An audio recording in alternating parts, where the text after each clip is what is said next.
In the rainforest of southern Nigeria, the ground rises into walls so long that modern maps still struggle to make them feel real. Earthen ramparts, deep ditches cut into the soil, ridges that follow each other through the forest for miles, then for hundreds of miles, then for thousands. Some estimates place the full system of connected earthworks at around 16,000 kilometers in total length, when all related ramparts and ditches are counted together. Their total scale rivals many of the wall system's schoolbooks teach first, and yet they remain almost entirely absent from the standard story. This is not the only one. In southern Africa, a stone city colonial historians refused to accept as African. In the Egyptian desert, an arrangement of stones older than the pyramids. In Senegal and Gambia, thousands of laterite stones standing in circles whose purpose is still debated. In the Ethiopian highlands, churches carved downward into living rock. And in a small chapel further north, a sacred tradition guarded behind a door no outsider can open. Schoolbooks did not always lie. They selected. For most of the last century, Africa was introduced to the world through a narrow frame: landscape, conflict, hardship, and the long aftermath of colonization. The image was loud, repeated, and incomplete. What it consistently left out was scale. Cities and capitals whose scale rarely entered the standard frame, trade networks that crossed deserts and oceans, architecture cut into rock raised from earth, organized around astronomy, faith, and political order. Forbidden here does not always mean a locked gate. Sometimes it means forest, distance, fragile preservation, sacred access, or a version of history narrowed until entire places disappeared from the frame. This is about what happens when a continent's deepest history is treated as a footnote. 6 places, 1 continent, and a version of Africa that schoolbooks rarely opened. Chapter 1. The Walls. The world forgot. The forest in southern Nigeria does not give the walls up easily. From the ground, they can look like natural ridges, a slope of earth, a line of vegetation slightly higher than the rest, a ditch that could pass for a stream bed. From above, the illusion breaks. The lines are too straight. The cuts are too deliberate. The earth has been moved. Some sections rise nearly 20 meters from the floor of deep ditches dug along their base. This is Sungbo's Eredo. And it is only one fragment of a much larger system. The Benin walls, sometimes called Iya in the local tradition, were built across the kingdom of Benin and the surrounding region over centuries. Together with related earthworks across what is now southern Nigeria, they form a network that some researchers estimate could reach around 16,000 kilometers in total length when all connected ramparts and ditches are counted together. It is often described as one of the longest pre-mechanical earthwork systems ever recorded, and it was built without machinery, just labor, organization, and time. What makes it remarkable is not only the scale, it is the planning. The walls divided territory. They defined cities. They marked political boundaries between kingdoms and clans. They enclosed Benin City itself, a capital that European visitors in the 16th and 17th centuries described as one of the most orderly cities they had ever seen. Wide streets, lit at night by oil lamps. Bronze sculpture cast with a technical refinement that later European museums could not ignore. Then, in 1897, a British punitive expedition entered Benin City. The kingdom was sacked. The royal palace burned. Thousands of bronze and ivory works were carried away, scattered across museums in Europe and North America. where many of them remain to this day. The walls were left to the forest, and the forest absorbed them. Today, sections survive. Some are still visible from the air. Others lie under farmland, under roads, under expanding cities, and the slow erasure of roots and rain. The local population knows where they are. The wider world rarely does. That gap is not accidental. When a civilization is dismantled, its architecture is often the last thing to fall. And the first thing to be forgotten. The Benin walls are not a legend. They are measurable, mappable, still standing in places where the forest has allowed them to remain. But the wall was only the first correction. Because farther south, the same problem appeared in stone. Chapter 2. The Stone City. They refused to believe in southeastern Zimbabwe. Granite hills rise above the surrounding bushveld. Among them, walls of stacked stone curve along the slopes. No mortar, no nails, no metal binding holding any of it together. Just rock, fitted with precision, rising in some places to 11 meters in height. This is Great Zimbabwe. The country itself takes its name from the site. At its peak, between roughly the 11th and 15th centuries, this was the political and commercial center of a powerful kingdom built by the ancestors of today's Shona-speaking peoples. Its outer walls enclose an area large enough to have housed thousands of people. Inside, the architecture is layered. A hill complex perched above the plain. A great enclosure below, holding one of the largest single ancient structures in sub-Saharan Africa. A conical tower rising from within it, whose exact purpose archaeologists still debate today. What was traded here is part of the answer. Gold from the interior, cattle, ivory, ceramics from as far away as China and Persia, found in the soil during excavations. This was not an isolated settlement. It was a node in a trade network that reached the Indian Ocean and connected to ports along the East African coast. A capital with international reach. And then, in the late 19th century, Europeans arrived, and colonial-era interpretation worked hard to deny what was in front of them. For decades, official theories insisted the site could not have been built by Africans.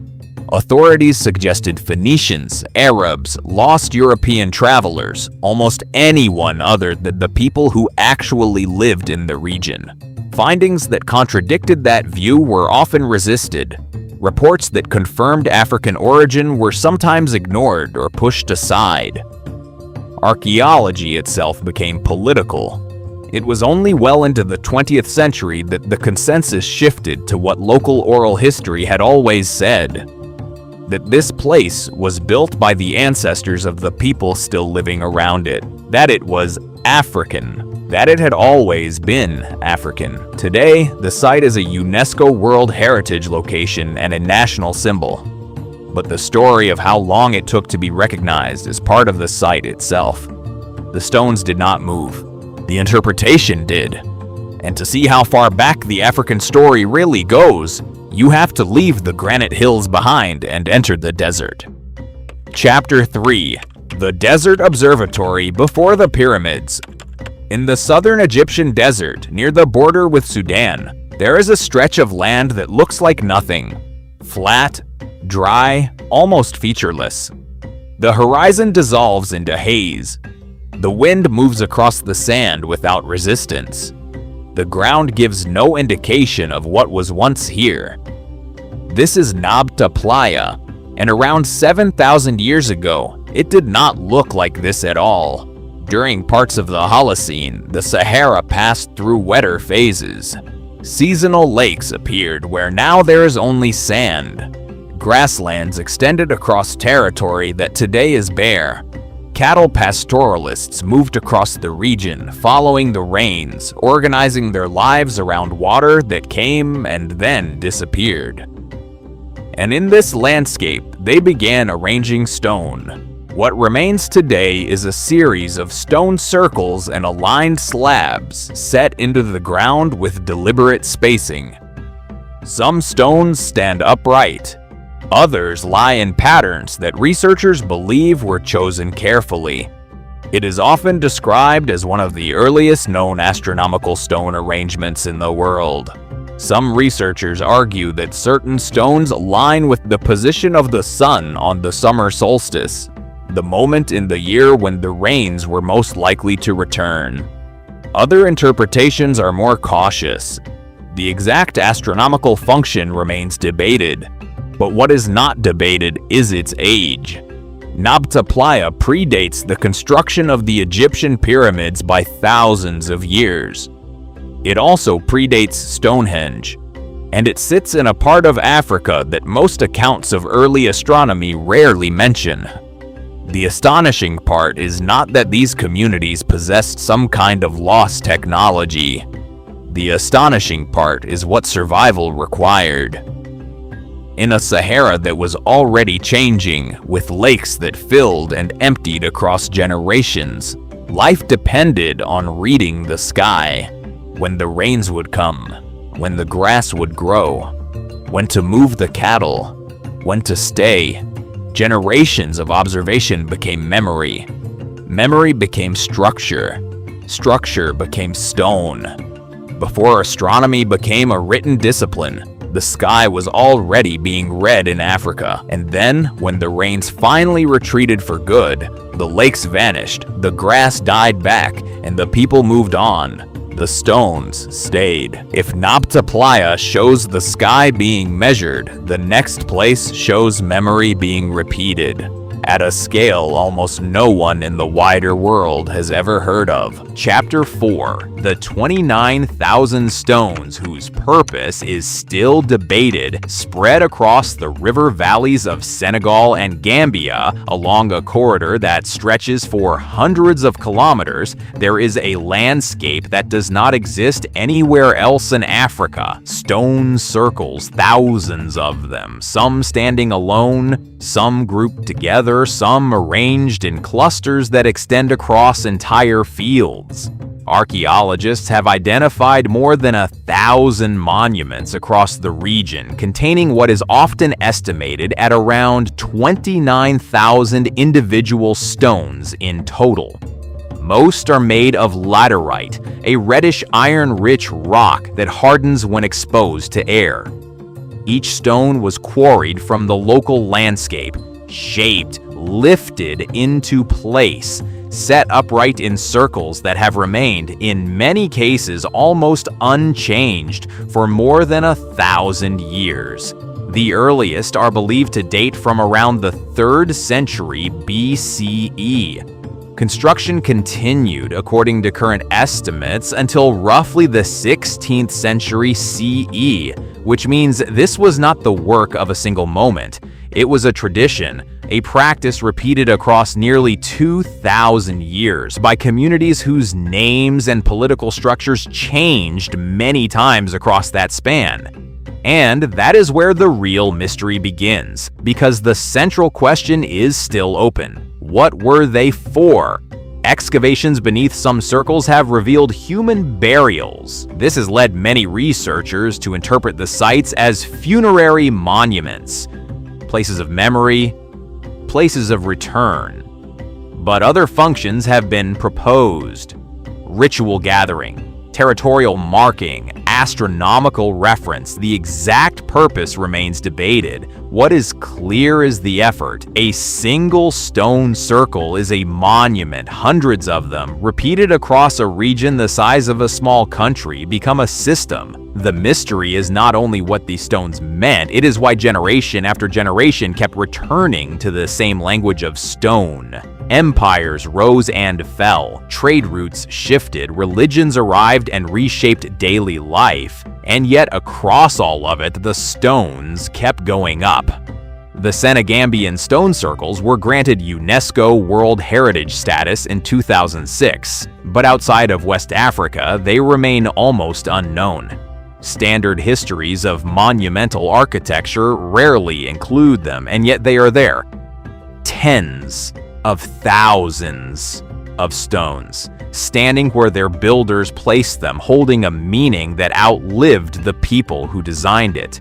Then the story moves from stone circles to stone itself, and from open landscape to something cut into the earth. Chapter 5. The church is cut downward into rock. In the highlands of northern Ethiopia, the town of Lalibela sits at more than 2,500 meters of elevation. From a distance, there is little to suggest what is waiting below. The terrain is rocky. The plateau extends across the horizon. Then the ground opens, not naturally, cut. Trenches descend into the rock at precise angles. Stairways drop into the earth, and at the bottom of each excavation, a church appears. Carved, not built. There are 11 of them. Most were created during the late 12th and early 13th centuries, during the reign of King Lalibela, who, according to tradition, wanted to create a new Jerusalem in stone. What he produced is something the wider world rarely shows. Each church was cut from a single block of volcanic rock. Walls, columns, windows, roofs, all formed by removing material rather than adding it. The light changes as you go down. The temperature drops. The sound of the plateau above disappears. Some of the churches are connected by underground tunnels. Others stand alone, isolated in pits surrounded by walls of rock. Beit Medhain Alem is one of the largest monolithic churches in the world. Beit Georgis, the Church of St. George, sits in a deep, cross-shaped pit, its roof level with the surrounding plateau and its base far below ground level.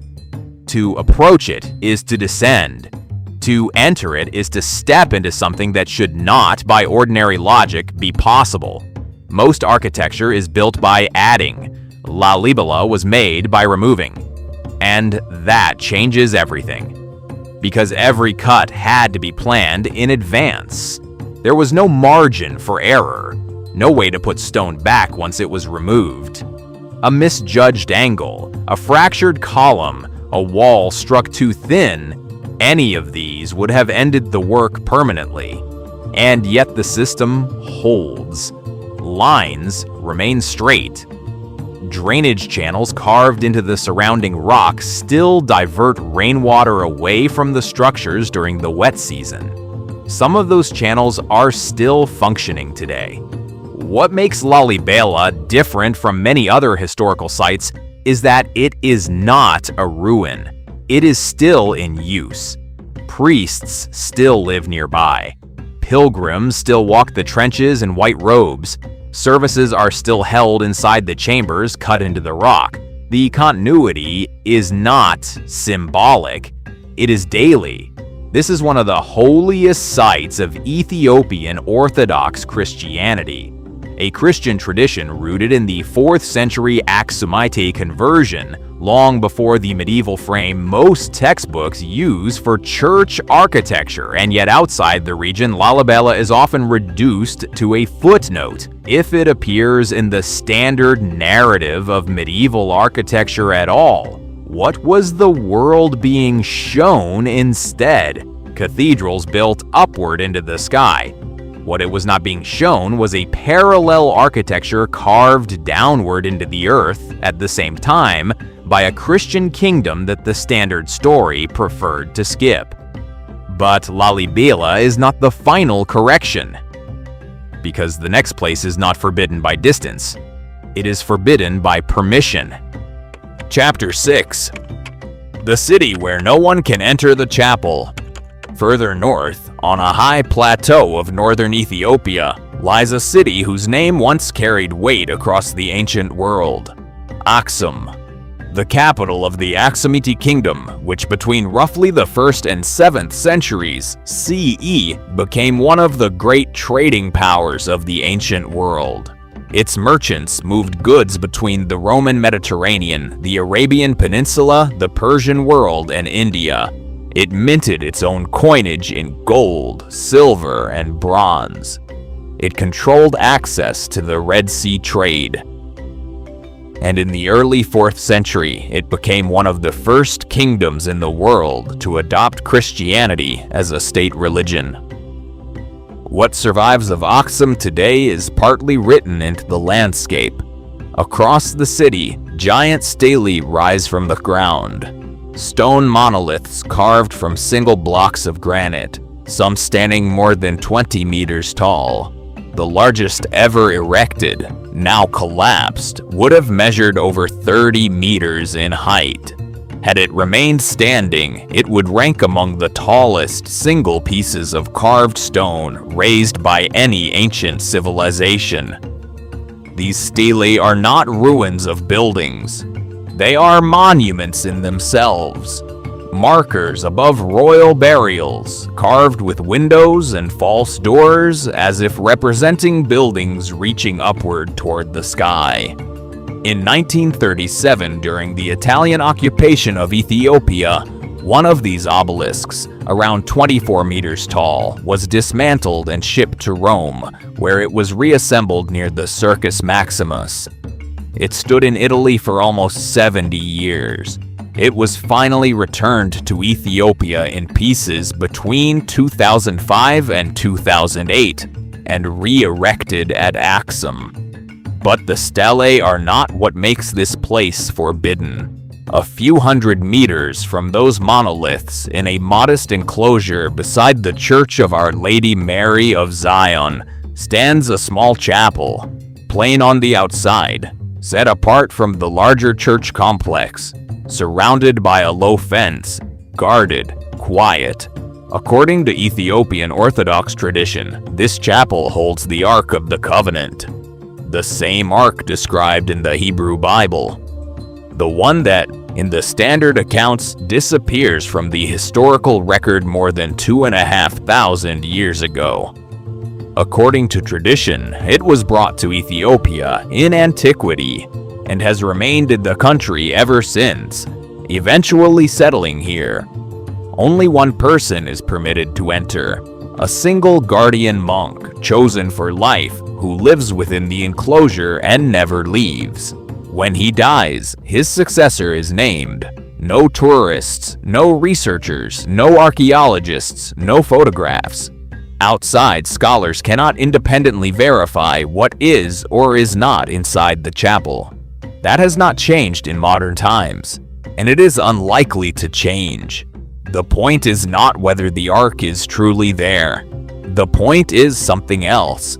A civilization powerful enough to raise some of the largest carved monoliths of the ancient world also preserved a tradition restricted enough that the modern world still cannot enter the room. The power of Aksum is not that the outside world can prove what is inside. It is that the outside world cannot force the door open. Some places are not hidden because no one found them. They are hidden because the people who guard them never surrendered the right to decide who may enter. 6 places. A network of earthen walls swallowed by forest and the long aftermath of conquest. A stone city whose architecture was denied because it was African. A desert site where the sky was being measured before the pyramids were built. A landscape of thousands of stones whose meaning outlived the people who raised them. A set of churches carved downward into living volcanic rock. A chapel whose door no outsider is allowed to open. None of them is a secret in the absolute sense. Each of them is known to the people who live near it. Each of them is documented somewhere, photographed by someone, studied by someone. But the version of Africa the world was taught did not include them. That omission was not innocent. A continent reduced to a single story is easier to summarize, easier to extract from, easier to ignore. A continent with cities, observatories, monoliths, sacred geometries, and architecture cut into the earth is harder to dismiss. The places in this video were not lost. They were left out. And once you start looking for what was left out, the map of Africa begins to look very different from the one most of us grew up with. Older, larger, more precise, more alive. The map did not change. What changed was what we were taught to see. The textbooks did not show you this Africa, but it was always there. Yeah!